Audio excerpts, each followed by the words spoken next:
প্রথম সোমবার করলাম। সকালে উঠে স্নান করে নিলাম, তারপর ঘরে পুজো দিলাম। ঘরেও আমার শিব ঠাকুর আছে, সেই শিব ঠাকুরের মাথায় জল ঢাললাম। তারপর জল ঢালার পর আমি বাবার জন্য বেলপাতা, দুধ, গঙ্গা জল, ঘি, মধু, ফল, ফুল সব কিছু গুছিয়ে নিলাম। এইসব দেখে আমার মেয়েও বায়না শুরু করলো, মা আমিও তোমার সঙ্গে যাব। মেয়েকে বললাম চলো তাহলে আমরা দুজন মিলে রেডি হয়ে নিই, মন্দিরে যাব, দেখে আলতা পরবো না, তা কখনো হয়? আমি আর মেয়ে সুন্দর করে আলতা পরলাম। আমার না আলতা পরতে খুব ভালো লাগে, আর আমি যখন আলতা পরি তখন আমার মেয়েও আমার সঙ্গে আলতা পরে।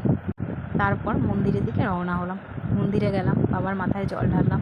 বাবাকে বললাম, বাবা তুমি সবাইকে ভালো রেখো এবং তুমি নিজেও খুব ভালো থেকো। প্রতি বছর যেন আমি তোমার কাছে এসে এইভাবে তোমার মাথায় জল ঢালতে পারি। আমার সন্তানকেও তুমি খুব ভালো রেখো। এই জানিয়ে বাবাকে জানিয়ে চলে আসলাম মন্দির থেকে।